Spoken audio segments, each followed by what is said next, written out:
होने को है एक ऐसा खुलासा जिसने पूरी कहानी की दिशा ही बदल दी है। आखिरकार वह सच सामने आ गया है जिसका इंतजार सभी को था। गजला, जो माहिद की मां थी, उसकी मौत के पीछे असली गुनहगार कोई और नहीं बल्कि चाचा जान ही है। चाचा जान की नीयत शुरू से ही साफ नहीं थी। वह गजला से शादी करना चाहते थे और उसे अपनी दूसरी बीवी बनाना चाहते थे।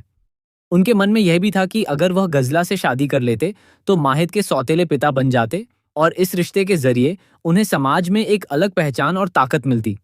इसी लालच और स्वार्थ के चलते उन्होंने गजला पर शादी का दबाव बनाना शुरू कर दिया। गजला इस रिश्ते के सख्त खिलाफ थी। वह बार बार साफ शब्दों में कहती रही कि वह किसी भी हालत में यह शादी नहीं करेगी, लेकिन चाचा जान ने उसकी एक नहीं सुनी। उन्होंने उसे मानसिक रूप से इतना परेशान और मजबूर कर दिया कि गजला के पास कोई रास्ता ही नहीं बचा। अंततः वह इस दबाव को सहन नहीं कर पाई और उसने अपनी जान दे दी। यह कोई साधारण आत्महत्या नहीं थी बल्कि एक ऐसा कदम था जिसके पीछे मजबूरी, दर्द और किसी के द्वारा रचा गया षड्यंत्र छिपा था। गजला को इस कदर उकसाया गया कि वह मौत को ही अपनी मुक्ति समझ बैठी। अब कहानी एक नए मोड़ पर पहुंच चुकी है। माहिद ने ऐलान कर दिया है कि वह नाजिमा से शादी करेगा और उनकी सगाई बहुत जल्द होने वाली है।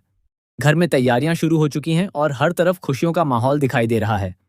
लेकिन इस खुशी के पीछे एक बड़ा खतरा छिपा हुआ है, जिससे अभी तक ज्यादातर लोग अनजान हैं।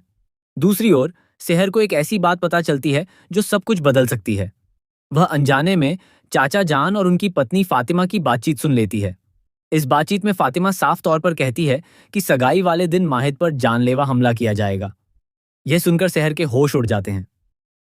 उसे समझ आ जाता है कि यह सब चाचा जान की ही साजिश है और उन्होंने अपनी पत्नी को इस खतरनाक काम के लिए तैयार किया है। सेहर के सामने अब एक बड़ी जिम्मेदारी आ खड़ी होती है।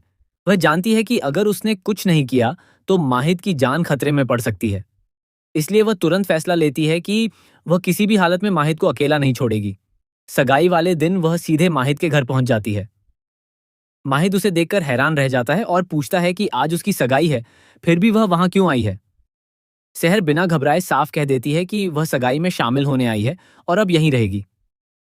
माहिद को उसका यह व्यवहार थोड़ा अजीब लगता है और वह उसे समझाने की कोशिश करता है, लेकिन सेहर अपनी जिद पर अड़ी रहती है। उसके मन में सिर्फ एक ही बात चल रही होती है, किसी भी कीमत पर माहिद की जान बचानी है। जैसे जैसे सगाई का समय नजदीक आता है, माहौल और भी तनावपूर्ण होता जाता है।